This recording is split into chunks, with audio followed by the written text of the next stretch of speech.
I think that the internet is going to be one of the major forces for reducing the role of government. The one thing that's missing, but that will soon be developed, is a reliable e-cash, a method whereby on the internet you can transfer funds from A to B without A knowing B or B knowing A.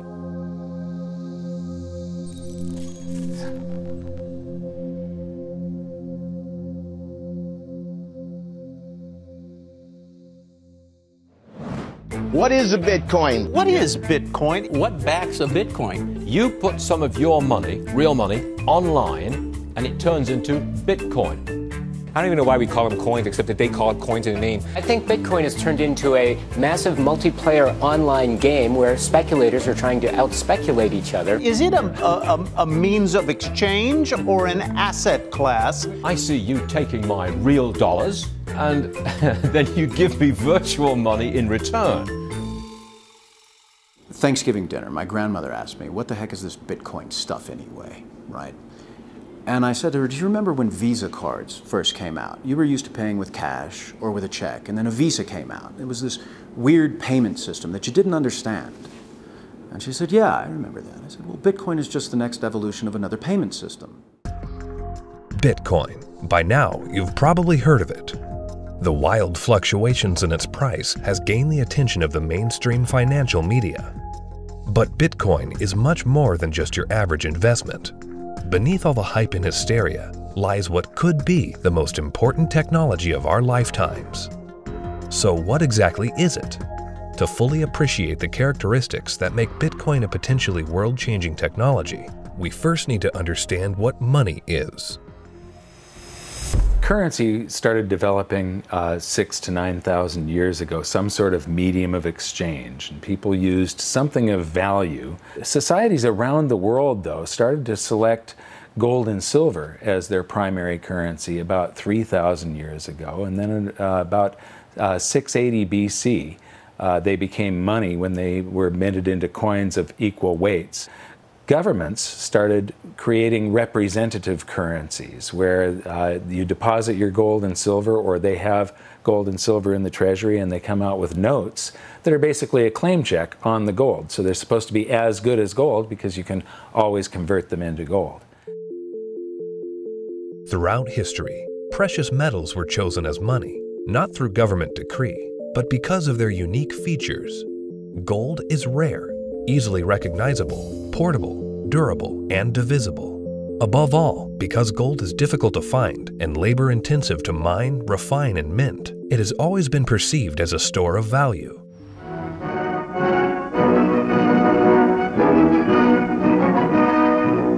At Bretton Woods, New Hampshire, delegates from 44 allied and associate countries arrived for the opening of the United Nations Monetary and Financial Conference.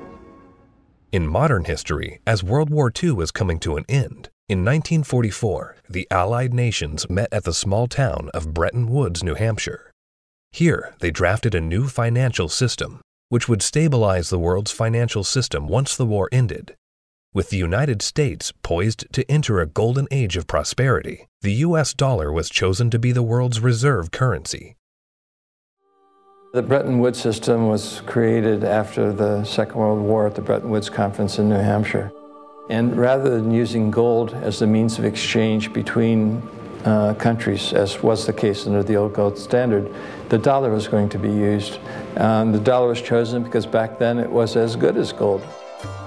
Under this new system, the countries of the world would tie their currencies at a fixed rate to the U.S. dollar. And because most of the world's gold was held in U.S. vaults, the U.S. dollar would be backed by gold at a fixed price of $35 per ounce.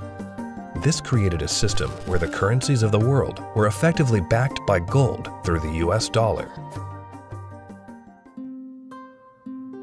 I have directed Secretary Connally to suspend temporarily the convertibility of the dollar into gold or other reserve assets.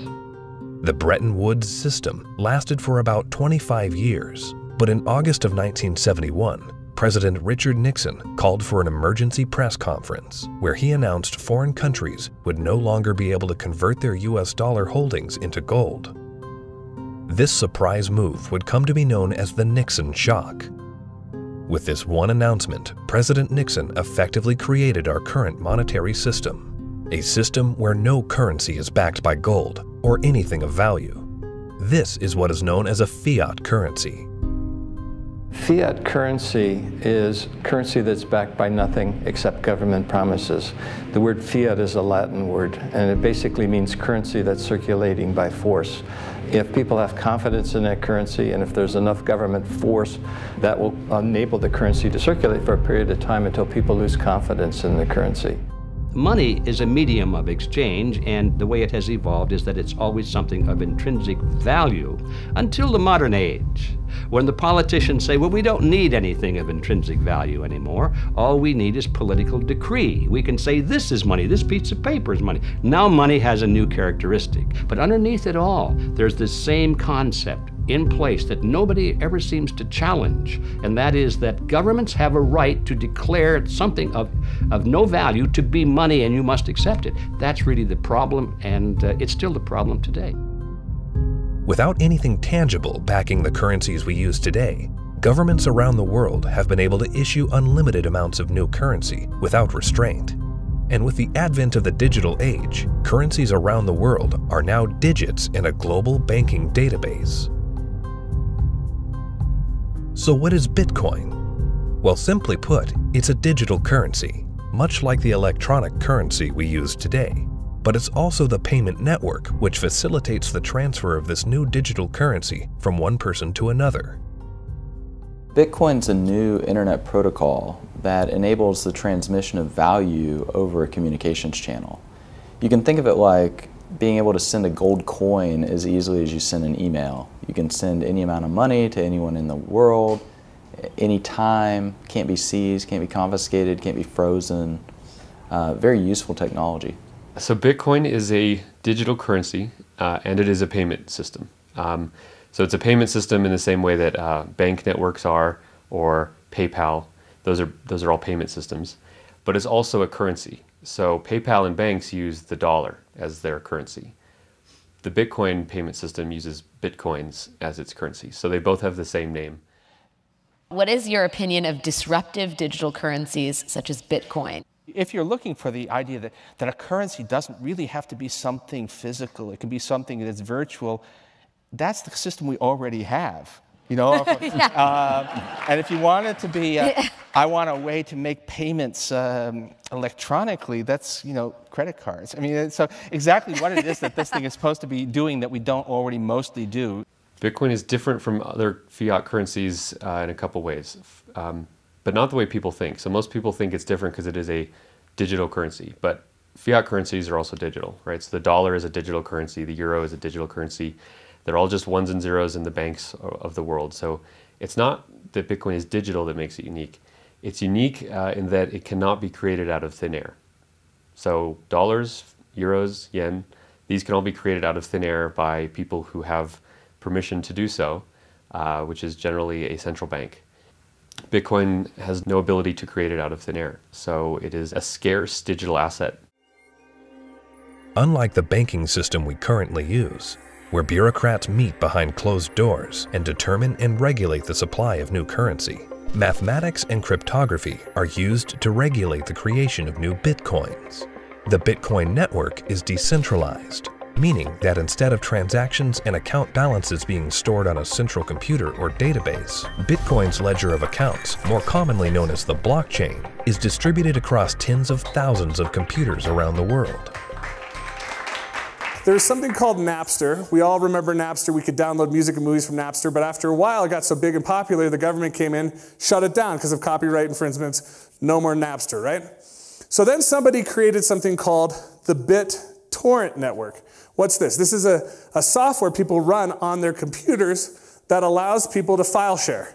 So if you run the software, you can go to things like Pirate Bay or Views or BT Junkie, and you can download any music or any movies you want, and they can't stop it because it's not a centralized location. Well, Bitcoin is the currency that runs on the Bit Torrent Network. Why was gold and silver considered money for the last 4,000 years is because It took work and effort to make that nice, beautiful coin. They had to dig it out of the ground and refine it, and the crucibles and the furnaces, and stamp it into a nice, beautiful coin. And that took work. So you didn't have to trust anybody that they were going to work for you. The work was already done. Well, Bitcoin, proof of work, is the same thing, right? You have to hash away and solve all these math problems. You have to have the chips and the electricity and yada, yada, yada to create a Bitcoin. It would cost today about $800 to make a Bitcoin. I believe that Bitcoin has multiple levels of intrinsic value. The properties like being unconfiscatable, properties like this censorship-resistant value transfer that no one can stop you from sending.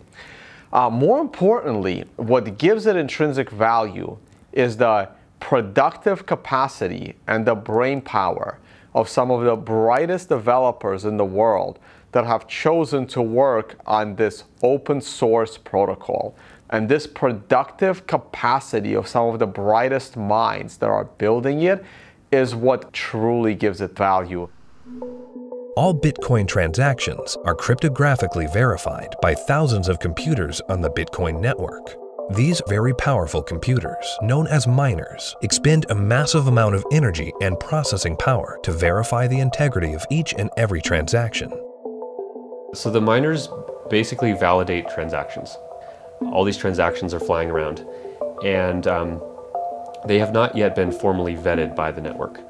If the miner believes the transactions are valid, it will put them in the block, and the block then becomes part of the blockchain. And over time, that becomes the record of truth. And so what that means is that if you receive Bitcoin and a few blocks happen after you receive it, no one can ever take that money away from you because the blocks have been stuck into the blockchain, they can't be reversed, and you know that the money is truly yours. The decentralized nature of the Bitcoin network eliminates a single point of failure and makes it impossible to be hacked or to be shut down. Bitcoin transactions are transmitted peer-to-peer without the need for a third party, meaning that the user is in complete control of their money. It's impossible to be shut down. That's the beautiful thing about it. There is no Bitcoin place. You can't shoot Bitcoins. It has no center of gravity. It has no headquarters. You can't shut it down. The only way you could is to shut off the internet. Your average person has absolutely no idea how their email works, but it works, and that's all that really matters. And Bitcoin's very similar to that. But as far as what I would do to tell people or describe to people who don't know about Bitcoin what it is, I would say it's a form of money that you can just use on your phone or your computer in today's digital age where everyone's on the internet, that is much faster to send than most of the banks. And it has, for at least since its inception in 2009, risen in value. For new users, the inner workings of Bitcoin can be quite complex and daunting. But what's important is how this revolutionary technology changes how money is transferred globally. Right now, every single payment that you make to another person goes through an intermediary. Either PayPal or bank or Visa or MasterCard.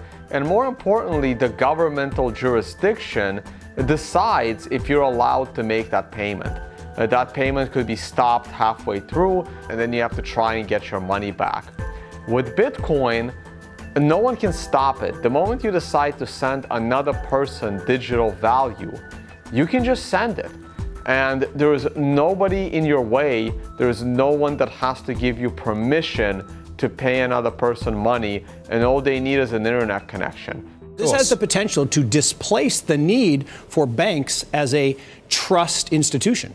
If you and I exchange currency or have commerce using Bitcoin and it goes on the ledger, on the blockchain, we don't need a bank to confirm that that is a valid transaction. One of the differences between Bitcoin and the banking system is it doesn't require a third party to perform. When you make a deposit into a checking account or a savings account, you are actually loaning the bank your currency. They now have title to it, and they have a liability on their books to pay you back one day, but they get to do anything they want with it, and you have this intermediary, this third party, counterparty that has to perform for you to be able to get your currency back. Cryptocurrencies invert the power structure. It isn't a few people at the top controlling a whole bunch of people at the bottom. The power goes to the individual. In the same way that the internet flattened access to information and allowed anyone in the world with an internet connection to learn basically anything they wanted to know and to communicate with anyone else on Earth. Bitcoin does that with money. So now anyone on the planet, no matter their age or the arbitrary geographic location in which they were born or the arbitrary rules of the people that govern over them, that person can now engage economically with anyone else in the world directly. And that's profoundly powerful. You do not need a bank account to interact with Bitcoin. You do not need a bank account now to receive an honest payment from someone else in the world and know that the money is legitimate and good and can't be rescinded. So money now can't be censored. Any two people can send it between each other through Bitcoin. Cryptocurrency Bitcoin has once again defied naysayers by spiking above $18,000 at one point today. Bitcoin hits a new high. We had this incredible run up in the fall going into the holidays, and then we've seen a pretty big pullback. This is a 30% loss in the week and a 50% loss in the year. The past year has seen the price of Bitcoin rise and fall in dramatic fashion, getting the attention of Wall Street and the investment community. Bitcoin is now seen by the public as a speculative asset class that can be traded, but the core fundamentals of this important technology cannot be overlooked. The use of Bitcoin is particularly vital in the developing world, where billions of people are without basic banking services. People who see the price all the time, especially in advanced societies, they focus more on the price and they think that Bitcoin is an investment solely and that it goes up and down like a stock based on news and expectations. But the fact is, probably there's more people in these kind of third economies. They don't own a lot, but they own it, and they own it because they need it. Not because they expect to get rich or hope to get rich, because they need to protect themselves against both destroyed fiat currencies and against capital controls. So when people think of it as an investment, they have to realize that the reason that Bitcoin's so exciting is because it's a future money for the world, not because it's something that could become a great investment. It just so happens to be that both can be accomplished at the same time.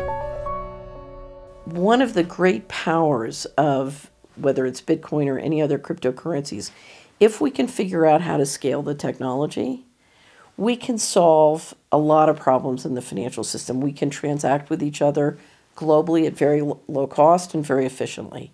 And there's tremendous market power in that. Has nothing to do with anyone in the financial system. People want to be able to communicate and transact with each other simply and quickly, and the hunger to do that is enormous. Today, Bitcoin is seen as a financial asset, but as the technology develops, the blockchain that powers Bitcoin may be used to verify transactions other than the transfer of money. Each Bitcoin is divisible into 100 millionth of a Bitcoin, called a Satoshi. These tiny fractions of a Bitcoin can be programmed to represent assets other than money. In this way, the Bitcoin blockchain can be used to verify transactions of all kinds of items without the need for a central authority. The Bitcoin blockchain is a tremendous technological innovation that enables distributed consensus. People are able to come to agreement on what the state of this ledger should be and what it is. And that enables people to have trust without trusting any other party or person or institution. So anywhere we need to have trust, where we need to be able to verify what is the true and correct state of something, that has an application to be put on the Bitcoin blockchain. For 6,000 years of recorded history, we've always had this problem when we want to engage in consensual exchange. That is, if we're strangers, can I trust you? And what's happening with Bitcoin and the blockchain, the technology that powers Bitcoin, is now possible for us to have trustworthy exchange without those third parties. The trust is built in through the cryptography. That guarantees the exchange of value. Well, that means that there's this technology that is as disruptive as the internet was to publishing. But this is disruptive to these 100 different institutions that really are the glue that pull society together. You know, everything from as mundane as notary publics to the land titling, to coining money, to voting. All kinds of these things are going to be recreated in the blockchain in a way that we will finally be able to fully trust. But what that means is what we've seen technology do to lots of private industries is now going to start doing to government function. The thing for me is understanding the implications of what this is. You can take 100 million bits of a Bitcoin. Each bit is called a Satoshi, right? And you can program that to be anything of value. It can represent titles to automobiles or real estate or diamonds or gold or votes in elections. Anything of value can now be digitized and tokenized, put up on the blockchain, and transacted, can be sent across the internet without having to go through a trusted third party. I think the blockchain and Bitcoin is going to change the world. I think it's going to change everything in terms of protecting people's identities, allowing people to own property. Bitcoin's for the 2 billion people that don't have bank accounts, the 5 billion people that can't prove they exist. They don't have title to real estate and stuff. That's what Bitcoin's going to change the most for those people, is because, you know, they're going to jump from the third world to the first world. It's really going to revolutionize Latin America, Africa, Southeast Asia, where people can finally now own real estate. We can have a transparent election that can't be hacked. Imagine. That's going to change the world in and of itself. Tempers are beginning to flare. These people have already been in queue for more than 3 hours now. Carrying currency notes, the government suddenly banned on Tuesday night. Because anyone can start using Bitcoin by simply installing an app on their phone, Bitcoin can be used by the developing world to protect their wealth from unstable currencies and government control. We're seeing it behave as a crisis currency in Venezuela, in Nigeria, in Zimbabwe. When these countries can't get a grasp on their own monetary policy, people flood to Bitcoin. The fate of the unbanked and underbanked population no longer lies in the hands of corrupt governments, centrally planned economies, and central banks. There's a new option, a plan B. Personally, I live in the United States, and a lot of people in the U.S. get bank accounts very easily, have credit cards, debit cards, and all of that, and they don't find that there are too many frictions and pain points. But in a country like India, there are 233 million individuals who are unbanked, who don't have access to a traditional financial infrastructure, and so they're operating cash payment to cash payment. But Bitcoin has become a game changer. So individuals, in essence, can hold on to it, they can spend it, they can transfer it internationally. There are so many use cases. Currently, Bitcoin transactions can sometimes carry a significant fee, making it unsuitable for use for small transactions. But Bitcoin is programmable money, meaning that new layers and technologies can be integrated into it. In the near future, one such development, called the Lightning Network, will help reduce the cost of Bitcoin transactions. At the moment, Bitcoin is actually suffering from being too popular. One of the challenges that Bitcoin has is every transaction needs computational power to process. So at the moment, Bitcoin can settle about 4 to 7 transactions a second. And in the future, each of those 4 to 7 transactions a second can contain 1 million transactions within it.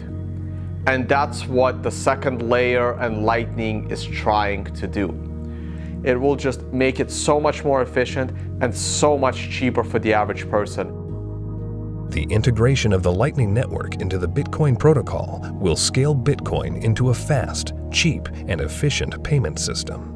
Once implemented, this will have enormous implications for the developing world. One of the stumbling blocks to doing international business is the payment system. And to be honest, if you're taking credit cards from some countries, those countries are so associated with fraud that your rates on all credit cards you take just become astronomical, and it becomes prohibitive.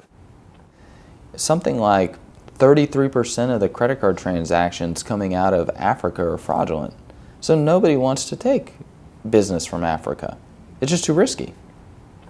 With Bitcoin, you know the funds are good. So as a merchant, yeah, pay with Bitcoin. I'll sell anything you want, that's legal to Africa. That has tremendous implications, to be able to get access to these types of products and services so seamlessly. And then they're able to start having property rights. And property rights is really what's going to help lift them up out of poverty. Closer to home, in today's digital world, governments have started to phase out cash, replacing it with digital currency. In this environment where concerns over personal privacy are very real, Bitcoin provides monetary sovereignty outside the control of government policy. When you have a situation where the government is trying to control, they don't want people to have the means of hiding anything from them. Not just from a tax standpoint, they want to know what everyone's doing in Big Brother fashion. So, the way that I look at Bitcoin is it's the ultimate monetary weapon that the people have never had in history. Every government in the world wants to go cashless. One of the reasons is that in a cashless society, you are not able to exit the banking system. When people panic, they run to the ATM machines, they run to the bank and they withdraw money. The other thing is the governments are starting to run out of money. And governments don't build anything. They just use other people's money. So they are treating everyone as a tax evader. I believe the main reason why Bitcoin is so popular and important is not because of its finite supply and being gold. It's because of anti-money laundering laws preventing people from doing what they want with their money. One of the main functions of government is to create currency. Bitcoin is successful only because of its potential for circumvention, lack of oversight. So it seems to me it ought to be outlawed.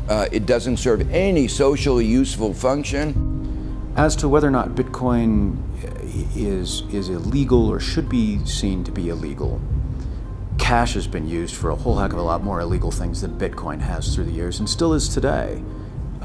Cash is untraceable, it's easily transportable, nobody knows where that dollar has been and how it's been moved from hand to hand to hand.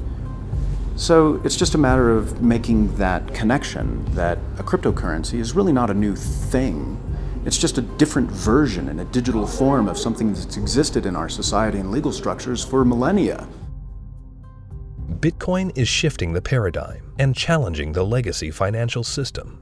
Recently, Jamie Dimon, chairman and CEO of JP Morgan Chase, America's largest bank, was quoted calling Bitcoin a fraud. Why is Bitcoin a fraud? Here's the reason. Governments, the first thing they do is form a currency. They like to control the currency. They control it through a central bank. They also like to know who has it, where it is, where it's going. Wait until someone gets hurt. Wait until it's used for illicit purposes, which it is somewhat used for illicit purposes. They close it down. You got people like Jamie Dimon, a serious guy, calling it a fraud. Calling it a fraud? You mean like there was hundreds of billions of dollars of securities that Jamie Dimon sold the public a decade ago called mortgage-backed securities? He's calling Bitcoin a fraud? Is that going to go to zero like his securities that he sold the public? First with respect to asking a banker about whether they like Bitcoin or not, that's kind of like asking a king, do you like democracy? It's just so thoroughly frustrating and insulting when people who know very little about what we do watch an up-and-coming technology and have the audacity to call us all criminals. We're not the criminals here. The whole damn reason this ecosystem exists is because they're the criminals. And it doesn't really matter at this point what he thinks. The genie's out of the bottle. Somebody in this room or somebody at this conference or somebody around the world is going to solve the problem of decentralized lending and value-stable currencies and decentralized exchange. And within 5 to 10 years, banks will become less and less relevant, just like landline telephones are becoming less and less relevant. And we're going to wake up one day and we're going to be in charge of our own money. And Jamie Dimon, in retirement, can watch the world as it is, not the world as he would like it to be. The Bitcoin blockchain is built on decentralized consensus outside the control of a central party. However, with the hype in the rise of cryptocurrencies such as Bitcoin, both central banks and commercial banks have started to develop their own digital currencies under the guise of what they call blockchain technology. My big fear is that what is going to happen is blockchain technology will be adopted by governments, and fiat national currencies will be run on blockchain technologies, and the whole monetary system globally will eventually become cashless. And at that point, if it's centralized and there's an entity that runs the blockchain, they can lock you out of it if they don't like what you're doing, and they can trace everything that you do. Every transaction, everywhere you go, will be recorded. And so, you know, if we're not careful, this has the ability to enslave us or free us. I think blockchain or any kind of open ledger distributive database will have a tremendous impact on our world. My fear is that, and this is used to centralize, digital technology gives a banker the ability to put a chip in you, to tax you whenever they want, to interface with a money system with you physically, and to perfect the collateral. So I love the innovation, and the question for all of us is, how can we innovate and make the financial system more efficient and do it in a way at the same time where we distribute the power lines in the political system? The blockchain is a technology, which is a good technology. We actually use it. It will be used for a lot of different things. God bless the blockchain.